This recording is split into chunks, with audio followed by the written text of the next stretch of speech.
Salut à tous, c'est Flippies. Après un petit break avec l'épisode 3 Days 2 Years, on est reparti pour un épisode dédié à un personnage. Mais cette fois-ci, il n'est pas question d'un Mugiwara, mais du frère de Luffy. C'est parti pour l'épisode de Sabo, le lien entre les trois frères, les retrouvailles miraculeuses et la volonté héritée.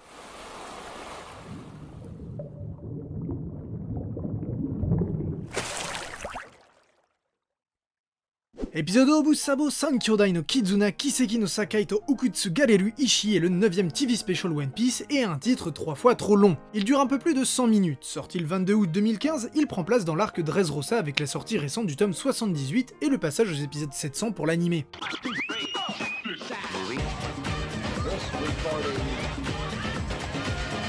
Après les événements tragiques de Marineford, Sabo a enfin retrouvé la mémoire. Il porte un toast à son frère disparu et part pour une nouvelle mission direction Dressrosa. Sabo y découvre un pays rongé par les ténèbres. Mais il découvre aussi que le Mera Mera no Mi est à gagner dans un tournoi du Colisée organisé par Doflamingo. Il s'y inscrit afin de récupérer les pouvoirs de son frère mais aussi pour enquêter sur les rumeurs de trafic d'armes. C'est là qu'il y découvre le mystérieux gladiateur Lucci qui n'est autre que son jeune frère Luffy. Après des retrouvailles émouvantes, Sabo prend le rôle de Lucci dans la finale et est bien déterminé à récupérer le fruit tant convoité par Burgess. Alors que vaut cet épisode dédié à Sabo, un personnage dont la popularité a explosé dès son retour?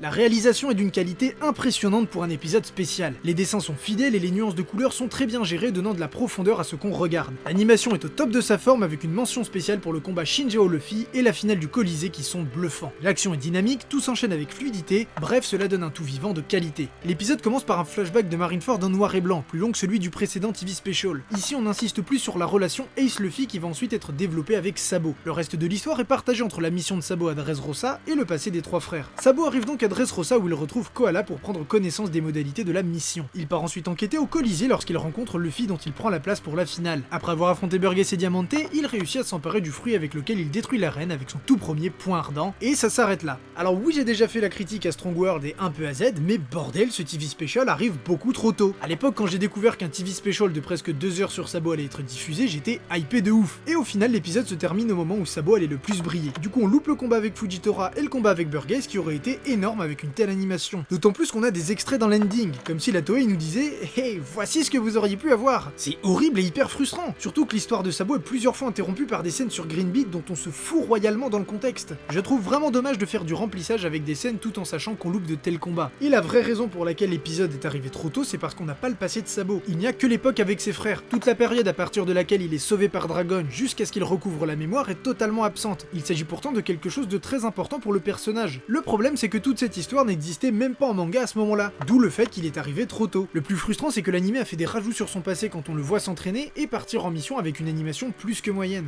Heureusement les flashbacks avec les trois frères sont réussis, leurs aventures sont vraiment belles. Les voir aussi liés donne le sourire, et le simple fait de voir comment trois enfants peuvent à ce point se lier car ils ont peur d'être seuls est très émouvant. En plus il leur arrive toujours des problèmes incroyables, c'est à se pisser dessus, surtout la façon dont Luffy utilise ses pouvoirs quand il a 7 ans. Petit bémol quand même sur la mort de Sabo qui est très vite passée, notamment la réaction de Ace qui a à peine le temps de faire effet. Au final, que retenir de l'épisode spécial de Sabo qui est également pas mal centré sur Ace? La réalisation est au top et clairement au-dessus de ce qu'on pourrait attendre pour un TV Special. On suit Sabo donc vu comment il est badass c'est un point positif. Et enfin le passé des trois frères est globalement bien retranscrit. En revanche il manque trop d'éléments importants du passé du personnage du fait que l'épisode soit sorti trop tôt. Et du coup il est pollué par des scènes qui n'ont rien à voir avec lui. Malgré un scénario qui laisse pas mal sur notre faim, la qualité de l'animation rattrape le coche. C'est donc un bon TV Special. Demain, avant-dernière review, et en plus il s'agit d'une bizarrerie. Allez, salut à tous.